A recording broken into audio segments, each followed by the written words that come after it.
Sveiki! Šiandien aš parodysiu, kaip spręsti uždavinius su šilumos kiekiu. Skaitom sąlygą. Apskaičiuokite, kokio šilumos kiekio reikia, norint užvirinti 1 litrą 7 laipsnių temperatūros vandens. Užrašome, kas mums duota. 1 litras tai yra turis. Vaikai dažnai maišo turį su mase. Tai litrais mes matuojame turį. Turis yra žymimas raide V nuo žodžio volume ir užsirašom 1 litrą. Litrai mums netinka, kadangi mes fizikoje skaičiuojam kubiniais metrais. Primenu, kad 1 litras yra 1000 dalis kubinio metro. Kadangi mes 1 litrą ir turim, reiškia mes tiesiog turime 1000 kubinio metro.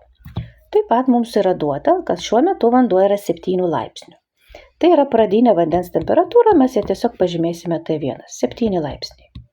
Temperatūra, iki kokios mes šildysim, neduota tekste kaip skaičius, bet pasakyta, kad vandenį reikia užvirinti. Užvirinti reiškia pasiekti virimo temperatūrą. Kaip ją sužinoti? Kadangi jinai tekste neduota, jūs turite ją patys pasižiūrėti arba paguglinti, arba pažiūrėti vadovėlyje, arba kažkokiam žinyne, arba pasiklausti mokytojo. O galbūt jūs prisimenat, kad vandens virimo temperatūra yra 100 laipsnių. Tai reiškia, kad mes savo vandenį turim pašildyti iki 100 laipsnių temperatūros. Šitame uždavinyje mums taip pat prireiks savitosios vandens šilumos. Savitoji šiluma yra žymima C, ji taip pat yra imama iš lentelės arba žinyno arba vadovėlio. Vandens savitoji šiluma yra 4200. Ir prirašome tos gigantiškus matavimo vienetus džiaulis kilogramui kart Celsijas. Mums reikia rasti šilumos kiekį. Šilumos kiekis yra žymimas Q didžiąja raide. Sprendimas prasideda nuo formulės. Užsirašome Q lygu C kart M kart delta T. Iš karto pasitikrinam, ar mes turim visus dydžius. C mes turim, mes neturim masės ir delta T.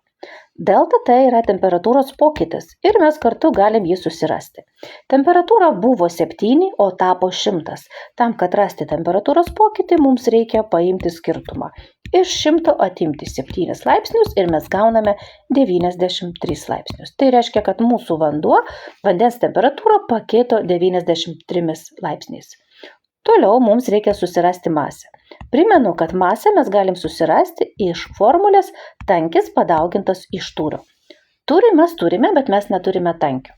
Tankis yra pastovus dydis ir mes jį taip pat galime, kaip ir savitąją šilumą, pasižiūrėti iš lentelės arba žinyno arba vadovėlio. O galbūt jūs atsimenat, kad tankis vandens yra lygus 1000 kg kubiniam metrui. Mes apskaičiuojam.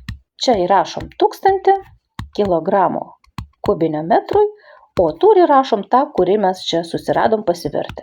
Tai yra 1000 kubinio metro. Ir mes gauname, kad masė lygi 1 kilogramui. Dabar mes jau turim visus dydžius, čia galim sužymėti savo pliusiukus ir pereinam prie to, ką mes ir norėjom skaičiuoti. Šilumos kiekį. Vietoj C mes įsistatom 4200. Žinau, kad yra nepatogu, bet yra sutarta, kad matavimo vienetus mes rašom. Vietoj masės mes įsistatom 1 kilogramą ir vietoj temperatūros pokyčio mes įsistatom 93 laipsnius. Ir visą tai sudauginam. Sudauginsit jūs patys, aš tik parodysiu, kaip išsiprastina matavimo vienetai. Žiūrėkit, kilogramai, Celsijai ir lieka džiauliai, nes šilumos kiekis ir turi likti džiaulis. O skaičiuką padauginsit ir gausit patys. Neišsigąskit, skaičiukai gali būti labai dideli, kadangi mes dauginam pakankamai didelius skaičius, tai šilumos kiekis, kuris yra suteikiamas tam, kad pašildyti kūną arba kuris yra atiduodamas, kai kūnas vėsta, gali būti labai didelis, čia yra normalu. Sėkmės jums!